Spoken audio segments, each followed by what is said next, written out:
No momento atual, esse momento que estamos vivendo, de uma pandemia do coronavírus, uma empresa, por exemplo, que tem o seu custo fixo muito alto, que está alavancado financeiramente e que depende de uma alavancagem operacional para poder ter os seus resultados firmes, seus resultados suficientes para agradarem os seus acionistas, né? Porque o principal objetivo é maximizar o lucro e maximizar a riqueza, a gente não pode esquecer disso.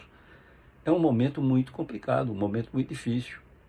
A empresa que estiver com seu custo fixo elevado e tiver com um grau de alavancagem financeira alto, né?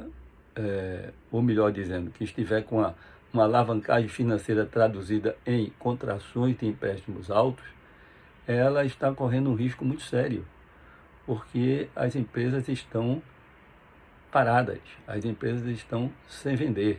Existe uma coisa óbvia que eu acho que é importante a gente colocar aqui. Quanto mais tempo uma empresa se tornar engessada, ela estará perdendo faturamento. Perdendo faturamento significa o quê? Que perderá empregados. Empregados ficarão demitidos. E empregados não são nada mais, nada menos que, dentre de outras coisas, pessoas que precisam satisfazer suas necessidades básicas e outras, os potenciais consumidores.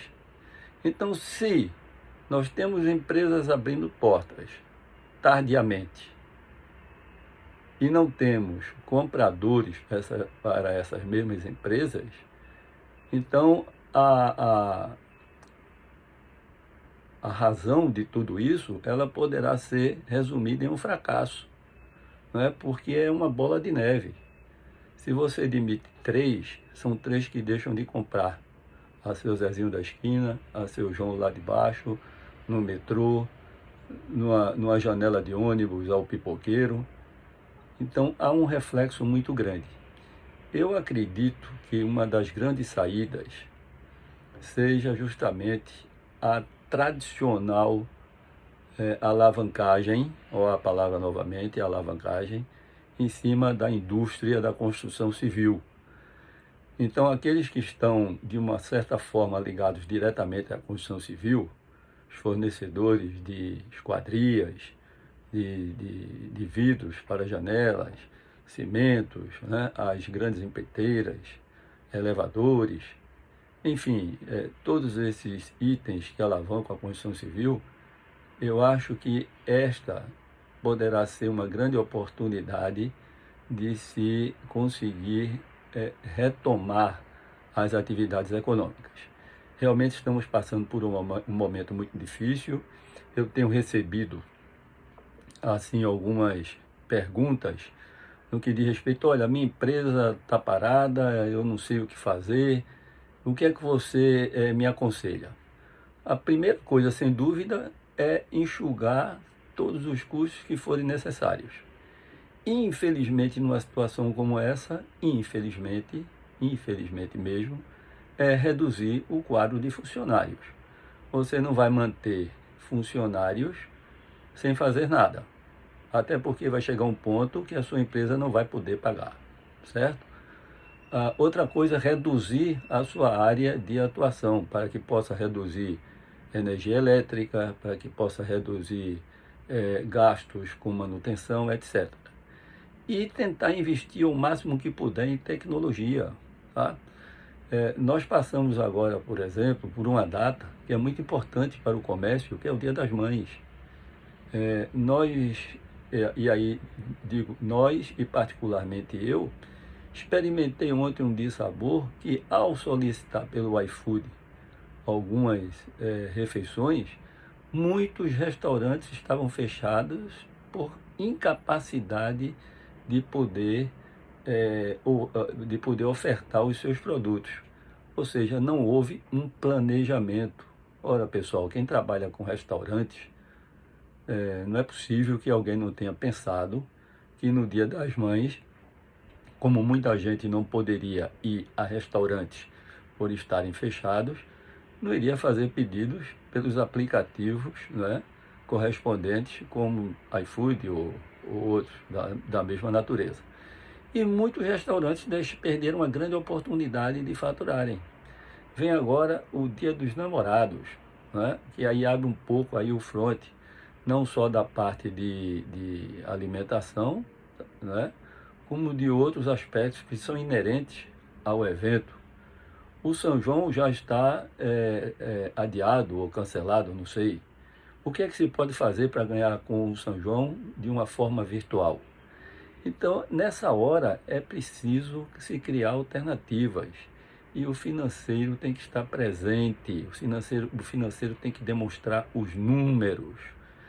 Da mesma forma que numa gestão de Estado, de município, de federação, o seu ministro ou o seu secretário da Fazenda demonstra quais são as reais situações do seu ambiente, o financeiro da empresa tem que fazer a mesma coisa, certo?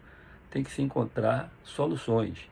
E esses planejamentos têm que ser rápidos, têm que ser atualizados e têm que ser muito bem aplicados e corrigidos durante a execução se a situação o exigir. Se isso não for feito, certamente é pensar numa outra saída quando tiver que abrir uma outra empresa, infelizmente. Mas a grande preocupação é não aumentar o número de desempregados, porque cada pessoa que fica desempregada é um comprador em potencial a menos. E isso vai impactar o faturamento das empresas. E aí não tem alavancagem operacional, não tem alavancagem financeira, não tem mais de contribuição que dê jeito. São as portas abertas, são ofertas do tipo compre um e leve 5 e alguém não vai poder levar porque não tem dinheiro, certo?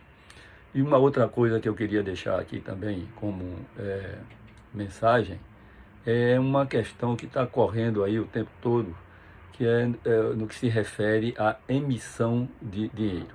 Pessoal, existe a economia monetária e existe a economia de bens e serviços. Se não houver um equilíbrio entre essas duas economias, certo? Que é conhecida em economia como o ponto de equilíbrio entre a curva ISLM, economia monetária, demanda e oferta de dinheiro, demanda e oferta de bens e serviços, irá gerar inflação. Não é se emitindo dinheiro que se resolve o caso. Não é dessa forma. Ora, imagine o seguinte, eu vou dar um exemplo aqui, hipotético e absurdo até. Vamos supor que a gente tenha 3 itens circulando na economia e a gente só precisa de 3 cédulas, seja lá de qual valor, para fazer com que esses 3 bens girem. Se de repente você aumenta para 9 cédulas, o que é que vai acontecer? Primeiro, os ofertantes desses produtos vão perceber que tem 9 cédulas circulando na economia, irão aumentar seus preços para poder absorver esse excesso de cédulas que estão circulando, e esse aumento de preços, de uma forma quase que constante, né, irá ser traduzido em inflação. Então, se emitir moeda, vai se causar inflação. E a pior coisa que pode acontecer na economia é o descontrole de uma inflação. É uma coisa terrível. Quem viveu isso, como eu vivi, como eu passei, na época em que estava em banco, principalmente, a gente sabe que isso é como se fosse um câncer no corpo humano. É uma coisa terrível, tá certo? Eu gostaria que vocês fizessem suas considerações e deixassem as suas opiniões a respeito. Agradeço a todos pela atenção.